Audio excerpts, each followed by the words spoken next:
Good morning, my Real News Midday TV family. Thank you so much for tuning in this morning, and I'm wishing for everyone a wonderful and a productive day. And in the news this morning for March 1, 2024, Warmington resigns. Embattled minister without a portfolio in the Ministry of Economic Growth and Job Creation, Everald Warmington, has resigned from the cabinet after vowing to limit public funds and resources made available to the People's National Party's councillor-elect in the Old Harbour South Division.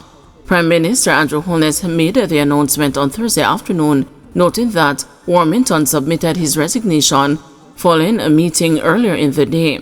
I thanked him for his service in that capacity, and the Minister Warmington expressed gratitude for the opportunity to serve, Holness said in a release from the office of the Prime Minister.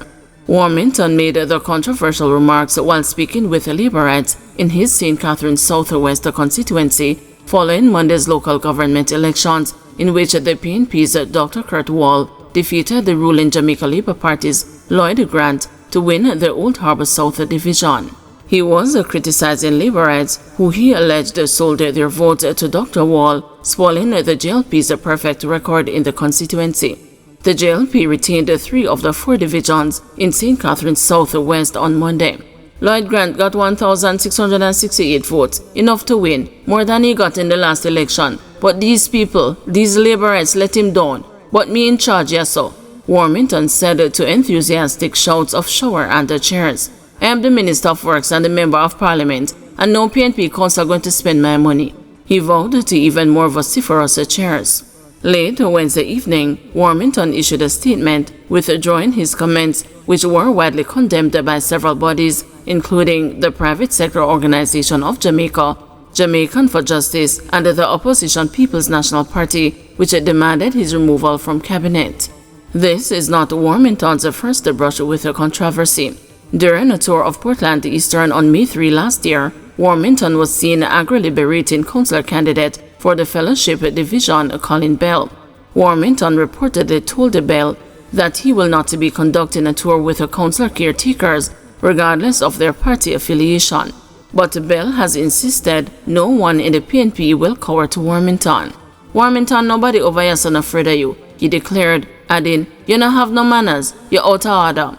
In the past, the National Integrity Action has upbraided Warmington's behavior and has said his outburst highlights the need for measures to be taken in constitutional reform for an MP to be recalled for atrocious behavior. In August 2015, Warmington had a run-in with a journalist who were covering the opposition JLP's caucus that month. Warmington, who verbally abused the journalist as photographers tried to take his picture, had attributed his action to the effects of medication. The MP, who also pushed the camera of a photojournalist from the Gleaner Company, had said he regretted his actions. "I was in a very groggy state because the machine causes a lot of pain. I apologize to her and to you almost sincerely. I don't usually apologize for anything, but I believe I need to. Where she is concerned, I don't give interviews to the press, but I am prepared to make up for it with an interview and photograph anytime she wants. I apologize most sincerely," he said at the time. In January 2016, 2 PNP groups started an online petition for the suspension of Warmington for calling government MP Lisa Hannah Jezebel. Hanover man charged for raping stepdaughter. A 31-year-old Hanover man is in custody after being charged for raping his 14-year-old stepdaughter. Investigators say the man raped the child over the period 2021 to 2022. A report was filed with the police and the man taken into custody and charged on Monday. Police are probing suspected car stealing ring in East Kingston. The Kingston East Police believe they have uncovered a car stealing ring after discovering several scrapped vehicles, car parts and a license plate in Melbrook Heights in the division. Crime Officer for Kingston East Deputy Superintendent of Police Colin McKenzie says the items were discovered about 5:30 p.m. Wednesday by members of the division's proactive investigation unit. He says the vehicles are suspected to have been stolen from Steertown St. Anne, Portmore St. Catherine to Haney Park St. Andrew and other sections of the corporate area. We are seeking the public's assistance in identifying some of these plates and also the motor vehicle. We want to urge the citizens to cooperate as best as possible, as this, we believe, is a stolen motor car ring, DSP Mackenzie says. DSP Mackenzie is appealing to anyone with information to contact the Ellison Road Police at 876-928-1261. Political leaders commended after Warmington resigns and the Meadows is sacked. Political commentator Lloyd B. Smith says Everald Warmington's resignation from the cabinet did not come as a surprise, as the former minister's actions have been called into question on numerous occasions.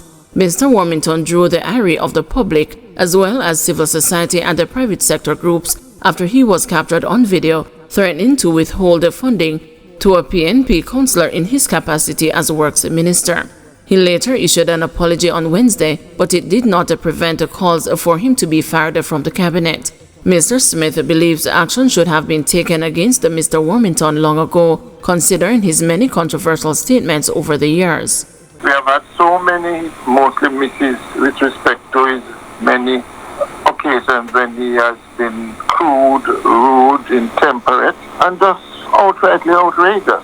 And it took the Prime Minister too long for sufficient pressure to be placed on him to step aside. It is good that he has now done so. Regrettably, coming after the sacking of Dennis Meadows makes his resignation a kind of anticlimax. But I think what has happened today will go down in history as one of the best days in Jamaican politics in a long time, when both political leaders did the right thing.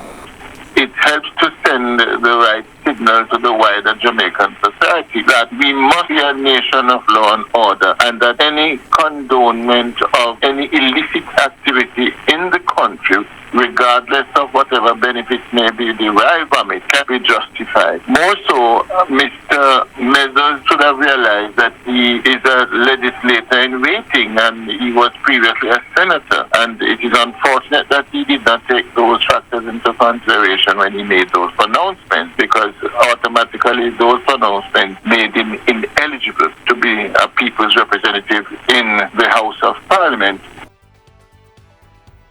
Lawyer deposits $5 million into wrong account.